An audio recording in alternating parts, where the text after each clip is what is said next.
पर उपस्थित प्रदेश के हमारे अध्यक्ष माननीय श्री स्वतंत्र देव सिंह जी, प्रदेश सरकार में मेरे वरिष्ठ सहयोगी उप मुख्यमंत्री डॉक्टर दिनेश शर्मा जी,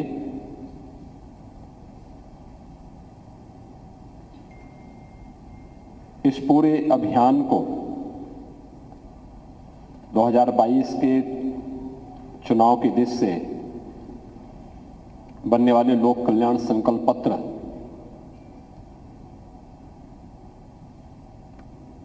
समिति से जुड़े हुए जो हमारे अध्यक्ष हैं, प्रदेश सरकार में वरिष्ठ मंत्री हैं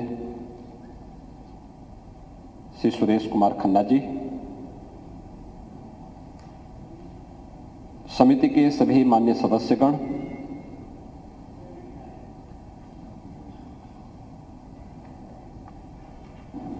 ब्रजलाल जी हैं, श्रीमती रीता बहुगुणा जोशी जी हैं, अतुल गर्ग जी हैं, राजेश वर्मा जी हैं, श्रीमती कांता करदम जी हैं, श्रीमती सीमा द्विवेदी जी, श्री विजयपाल तोमर जी, श्री पुष्कर मिश्रा जी, श्री अरविंद शर्मा जी,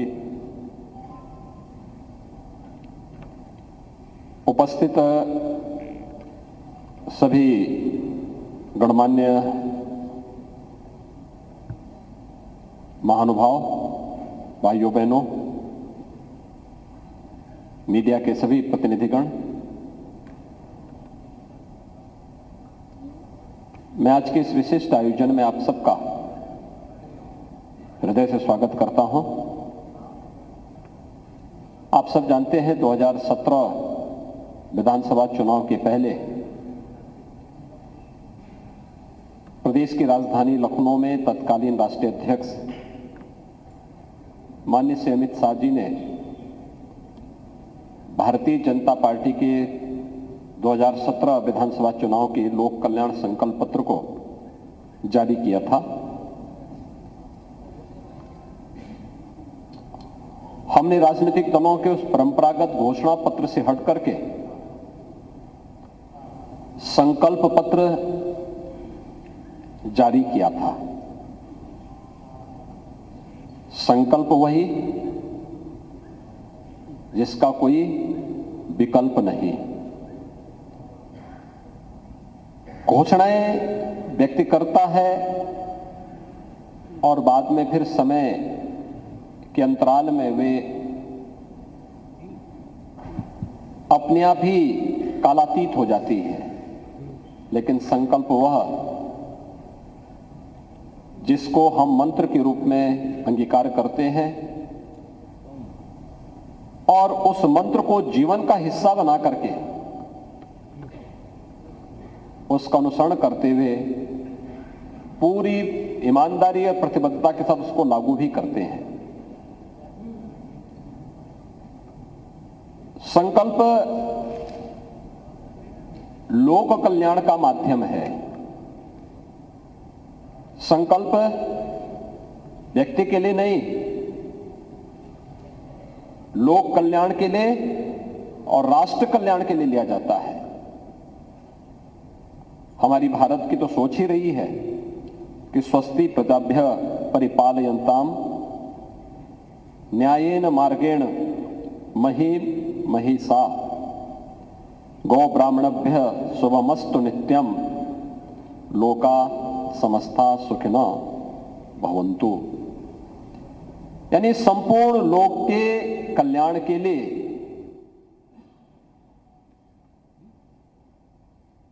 जिस एक पवित्र भाव को हम अंगीकार करते हैं, वह पवित्र भाव ही संकल्प है। और इस संकल्प के साथ 2017 में हम जुड़े थे और मुझे प्रसन्नता है कि प्रधानमंत्री मोदी जी के नेतृत्व में, उनके मार्गदर्शन में, उनकी प्रेरणा से जिस लोक कल्याण संकल्प पत्र को हम लोगों ने जारी किया था मार्च 2017 में, सरकार बनने के बाद उन संकल्पों को, एक एक संकल्प को हमने जीवन का व्रत मान करके पूरा करने का कार्य किया। और अब जब हम लोग 2022 के लिए एक नए लोक कल्याण पत्र के लिए सुझाव आपका, संकल्प हमारा, इस भाव के साथ आए हैं, तब मुझे बताते हुए प्रसन्नता है कि 2017 के सभी संकल्पों को हमारी सरकार ने पूरा किया है और उसकी एक झलक आपको यहां पर देखने को भी मिली है। और आपने विगत हर वर्ष, ये पहली सरकार थी जिसने 100 दिन पर अपनी रिपोर्ट कार्ड जारी किया था। जिस सरकार ने 100 दिन के साथ 3 महीने के कार्यकाल के बाद फिर 6 महीने में अपना रिपोर्ट कार्ड जारी किया, 1 वर्ष में अपना रिपोर्ट कार्ड जारी किया, दूसरे वर्ष में भी अपना रिपोर्ट जारी किया, तीसरे वर्ष में भी अपना रिपोर्ट कार्ड जारी किया और चौथे वर्ष में भी फिर 4.5 वर्ष पूरे होने पर भी अपना रिपोर्ट कार्ड जनता के सामने प्रस्तुत किया और कहा कि हमने जो कहा था सो करके दिखाया है। यह संकल्प लेकर के हम लोग गए थे और हमने इन संकल्पों को पूरा करने में कोई कोताही नहीं बरती। फर्क साफ है और वह साफ इस बात को लेकर के, पहले की सरकारें किसानों पर गोली चलाती थी। हमने पिछली सरकारों की गलत नीतियों के कारण कर्ज के बोझ से दबे हुए किसानों को मुक्ति देने के लिए फसल ऋण माफी की घोषणा भी प्रदेश के अंदर की थी और हमारी सरकार का पहला संकल्प था। फर्क साफ है, पिछली सरकारों के समय में कैसे आस्था के प्रतीकों का अपमान होता था, गौ हत्याएं होती थी, गौ तस्करी होती थी, बड़े पैमाने पर। इस कारण से प्रदेश के अंदर अव्यवस्था और दंगे होते थे।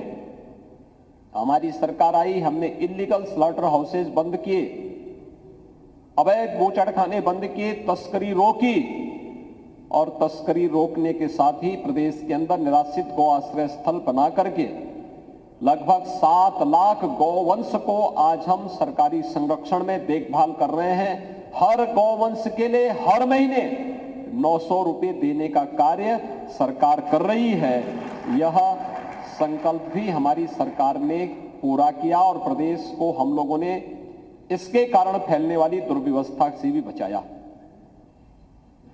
पिछली सरकार में किसान शोषण का प्रतीक था, अव्यवस्था का प्रतीक था, प्रोक्यूरमेंट की कोई नीति नहीं थी। गन्ना किसानों का 10 वर्षों का गन्ना मूल्य का बकाया बाकी था।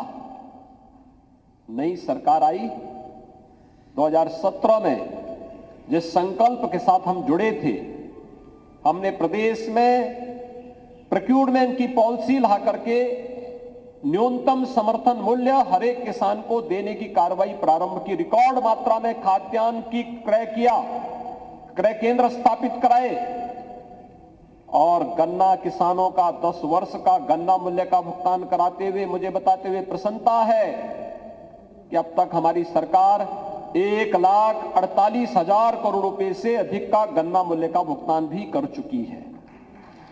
बंद पड़ चुकी चीनी मिलों को चलवाने का कार्य किया गया। यहां तक कि कोरोना कालखंड में भी जो चीनी मिलें देश के अंदर और दुनिया के अंदर बंद हो गई थी, उत्तर प्रदेश ने अपनी सभी 119 चीनी मिलों को इस दौरान चलाने का कार्य किया। पिछली सरकारें चीनी मिलें बेचती थी, इस सरकार ने बंद पड़ी चीनी मिलों को चलाने का कार्य किया। भाइयों बहनों, पिछली सरकारों में कानून व्यवस्था की बदहाल स्थिति किसी से छुपी हुई नहीं है। मुझे याद है 2014-2017 में जब हम लोग प्रदेश में प्रचार के लिए निकले थे, तो उस समय हम लोगों ने एक चीज को महसूस किया था। हम लोग जाते थे पश्चिमी उत्तर प्रदेश में, हर अभिभावक चिंतित रहता था कि बेटी को स्कूल कैसे भेजेंगे। हर किसान चिंतित रहता था कि उसकी बैलगाड़ी और उसका गौवंश या उसका जो अमूल्य पशुधन है कि सुरक्षित रह पाएगा क्या? लेकिन 2017 के बाद उत्तर प्रदेश के अंदर हर बेटी सुरक्षित हुई है। उत्तर प्रदेश के अंदर कानून व्यवस्था की बेहतर स्थिति हुई है। 2017 के पहले प्रदेश के अंदर निरंतर दंगे होते थे, पर्व और त्योहार नहीं मनाए जा सकते थे। 2017 के बाद प्रदेश के अंदर कोई दंगा नहीं हुआ। प्रदेश के अंदर धूम धड़ाके के साथ कावड़ यात्रा भी निकल रही है। अयोध्या में दीपोत्सव का कार्यक्रम भी हो रहा है। वाराणसी में देव दीपावली का कार्यक्रम भी हो रहा है। आस्था का सम्मान करते हुए हर पर्व और त्योहार किसी भी जाति, किसी भी मत और मजहब के हों, शांतिपूर्ण तरीके से, सौहार्दपूर्ण तरीके से मनाए जा रहे हैं। समाज में सर्वत्र खुशहाली का आलम। ये कोरोना कालखंड में भी पर्व और त्योहारों में कोई पाबंदी नहीं। आस्था के केंद्रों को सम्मान देते हुए अयोध्या में श्री राम जन्मभूमि पर भगवान राम के भव्य मंदिर के निर्माण की कार्रवाई होती है, तो काशी में प्रधानमंत्री मोदी जी के विजन के अनुरूप काशी विश्वनाथ धाम प्रधानमंत्री जी के द्वारा के कर कमलों से 13 दिसंबर को राष्ट्र को समर्पित भी हो जाता है। पहले 2017 के पहले हर नियुक्ति विवादित होती थी, क्योंकि एक खानदान निकल पड़ता था वसूली के लिए।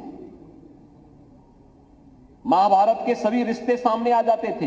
कहीं काका वसूली कर रहा है, कहीं चाचा वसूली कर रहा है, कहीं भांजा, कहीं भतीजा, ये सभी वसूली में निकल पड़ते थे। प्रदेश के नौजवानों के भविष्य के साथ खिलवाड़ होता था। 2017 के बाद 4.5 लाख नियुक्तियां हुई, कोई विवाद नहीं, न भाई भतीजावाद, न क्षेत्रवाद, न जातिवाद। इसी प्रदेश ने देखा है जब 2015 में उत्तर प्रदेश पीएससी का रिजल्ट निकलता है, डिप्टी कलेक्टर का रिजल्ट निकलता है, और आपने देखा होगा प्रदेश के अंदर उस समय एक जाति विशेष के ही 86 में से